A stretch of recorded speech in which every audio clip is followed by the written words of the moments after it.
We've definitely always been a proponent of when a customer says they're going to a competitor, how can you make this easier for you? Can we put an offboarding plan together? Because again, sometimes it's like, look, we always know these implementations take longer. And 9 times out of 10, when we have a stay alive contract is what we kind of call them, they'll see that they actually can't, the product overpromised is under delivering. It can't turn it off and they still have their system live, but it's in a much more palatable like spend or like place. And we actually see a lot of success with that. So it's managing the relationship to its end and it's not over even at the end of it.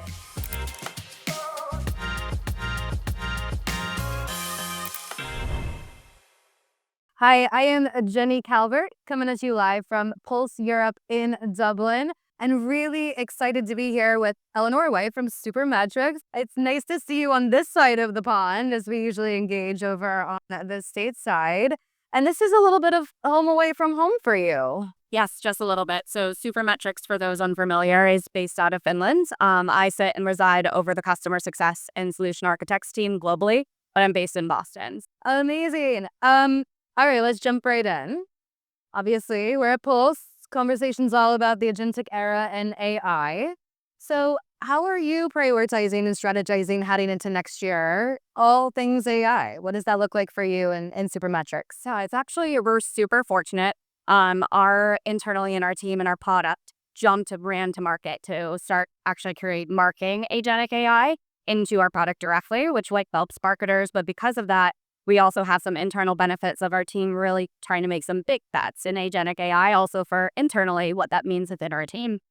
So we've already hired some individuals like to join the company. We call them almost our like impossible officers of the big, hairy kind of projects that some people don't even know how to start tackling. And that all really begins with agentic AI as well.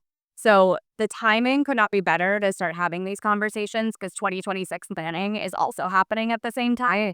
And the way that we're really going about it in our approach this year is looking at our relatively dynamic customer base. So we are looking into how does agentic AI actually factor into those account teams at the different segment levels, but also agentic AI being a team member within that as well.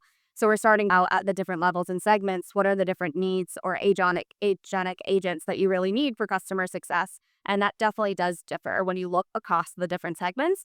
Because when we're looking at digital or scaled, you can do a lot more with agents facilitating the interactions, whereas you can have those roles that I guess a big conversation too is like the role of a CSM and generalist or a specialist. Say probably in a camp of maybe both.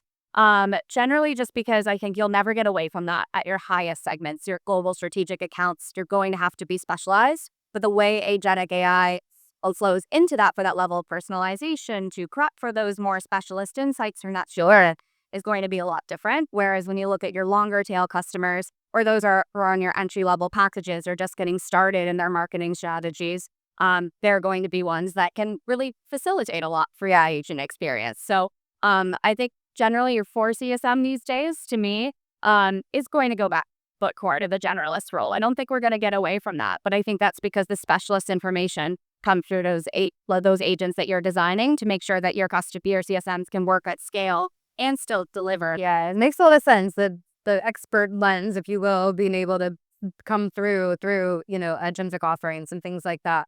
As you're thinking about the structure of your teams and in hiring plans, especially headed to next year, what's different? So it's definitely a little bit of still a building year. I think the real impacts we'll start to see in this team structure is going to be in 2027. But as we built out our plan of how we are going to incorporate AI, we're looking at it as a 3-phase plan. So really the phase 1 is focused on those internal agents that can serve up and help our CSMs today work smarter, not harder. Also test and try in some safer environments before we really create those customer agents, which are going to be phase 2.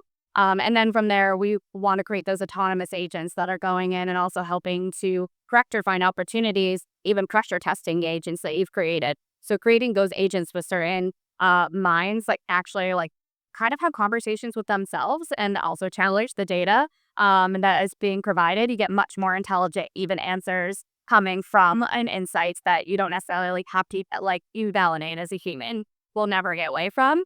But that's kind of our phased approach. How are you like empowering and enabling your internal teams to be that kind of iterative testing, prove out theories? How is that showing up in the ways you're working within the teams? Absolutely. So I would say today, like in our planning process, it was really nailing our philosophy down as a leadership team. So when we kick off next year, we always have a like big kickoff to the year, which is awesome, especially for a European country because we're going to Spain this year. But that's what we'll use some of that time for, to really go through, here's our philosophy, here's how it can help you. These are the categories and agents we can start to begin, and here's how you think about it. So we can start to create almost a think tank where we can really capture all of these ideas. That concept of a think tank is really interesting, right? Is like anyone can contribute now to thinking about where can agents help, especially from those internal perspectives.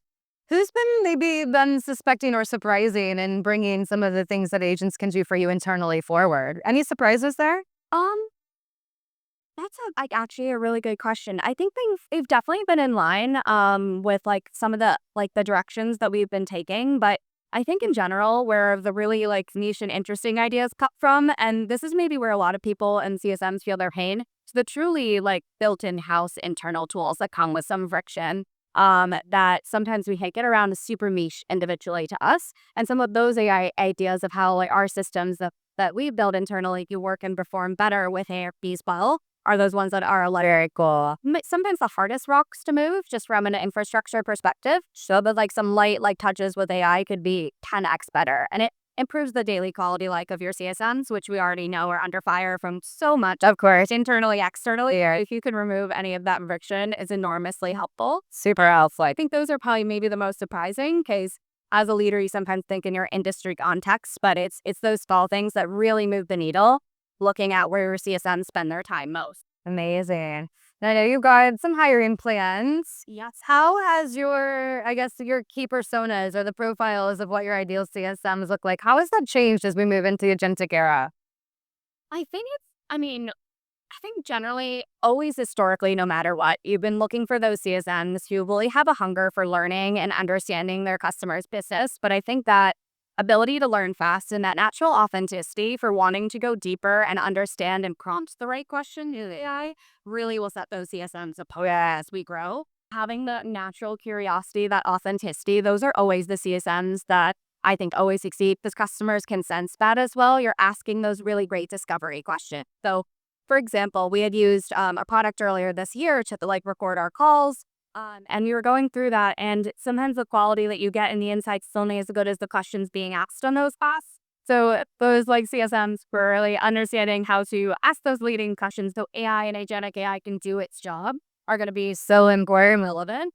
And I think sometimes because we label it discovery and you like some more junior CSMs conflate that with sales, you don't really realize that like the entire job of a CSM is doing discovery. Oh, wait.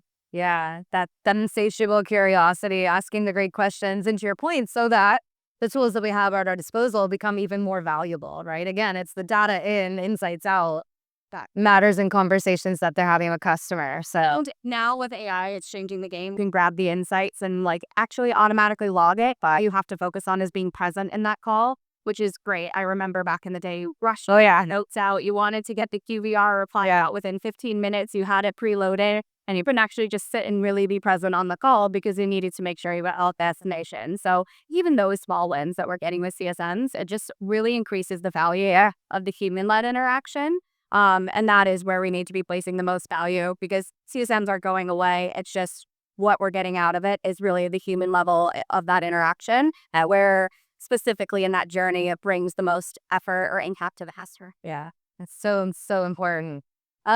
Curious, as we're in Q4, one of the other questions that we love to ask is advice that either you've been given or you would give around making sure you hit your GRR targets, all of those renewal numbers to close out the year strong. So I think it's twofold, maybe one from a leadership level and one from an individual level. I think from an individual, when it comes to hitting your targets, it's honestly coming down to on-time renewals. And this is when you need to be ahead of your customers. It's maybe dabbling a little bit of like borderline, like when are your vacations? When are your leaders' vacations? Yeah, it's so important. Signed on time. Does procurement take 3 weeks off at the end of the year? In their agenda, I think we all have at some point. On time asking those questions, yeah, like being like, what could go wrong? Those, support questions. But from a leadership level, We do have a concept of influx that at Supermetrics, where when we've turned a customer, we have a set time period that if that customer comes back to the business, it doesn't impact GRR numbers for the team, but it does impact net retention. Because really, at the end of the day, we know that relationships aren't lost once that we churn. They're still there, and sometimes we quickly learn the grass isn't always greener on the other side. So for us, for example, you can see like the classic do you buy or build in-house, and sometimes once TO try to build in-house, very quickly learn like the level of effort that in their deck. So I think Q4 is the best opportunity to have those outreach exercises or hacking, going to customers that just left the business a month or 3 months ago of just, yeah, things like just checking in. It doesn't have to be like trying to resell you, but it comes much more authentically from the CSM. Of course, we time bound that because if we allow that in perpetuity, that nobody would access like their renewals on time, which is the biggest thing. But that is something that we offer, which is an approach that I hadn't seen done like necessarily every company I've been at. Yeah. Really welcome. I'd imagine that gives them a little bit of, just relief, if you will, right? That it's like, yes, we don't want them to ever churn, but should it happen, we know that there's an opportunity to win them back. Let them go test and iterate whatever they need. And it doesn't totally kill them from a performance metrics perspective. How do you fit that into their KPIs and OKRs and whatnot at an individual level? Yeah, so at an individual level, we previously had it coming back into like GRR. We did change that this year where it comes back as a net retention like lever. So especially if your pipeline looks a little dry that quarter, it's a really great lever to go back to the customer relationships you were building. And I think the biggest thing there that we don't get always valued or maybe compensated on well enough is the value of the relationship you've built. And like, of course, that shows in the final numbers of if you were able to retain the customer. And sometimes there really were like situations outside your control or CSM. You put so much effort in. And I think that is the one way we reward our CSMs for practicing the right behaviors and driving real relationships. Making sure the relationship is solid. Will bring a customer back is the relationship, how you handled like escalations, and that the customer, they'll want to come back to that service level. It's not necessarily they left for a reason, maybe from a product or thinking they could do it in-house. So those objections may still be there, but they'll return to the relationship. Also allows them to continue to do the relationship building as we're moving into this phase where it's like, oh, retention and you're owning your revenue and you own all the metrics to allow them to still do what they do best, is really to build, maintain, and expand those relationships and focus on that, not just on the other pieces that are also important, but it gives them that really like full, well-rounded kind of approach to being a CSM. And I think the one final piece I'd add in there is it changes the offboarding experience because the CSM is that I'm on to the other customers that actually matter to my GRR. But I thought of that. And yeah, it like leaves the door open in a more welcoming way. We've definitely always been a proponent of when a customer says they're going to a competitor, how can you make this easier for you? Can we put an offboarding plan together? Because again, sometimes it's like, look, we always know these implementations take longer. And 9 times out of 10, when we have a stay alive contract is what we kind of call them, they'll see that they actually can't, the product overpromised is under delivering. It can't turn it off and they still have their system live, but it's in a much more palatable like spend or like place. And we actually see a lot of success with that. So it's managing the relationship to its end and it's not over even at the end of it. Yeah, I was going to say, what does that come through as from a metrics perspective? How have you seen that successful?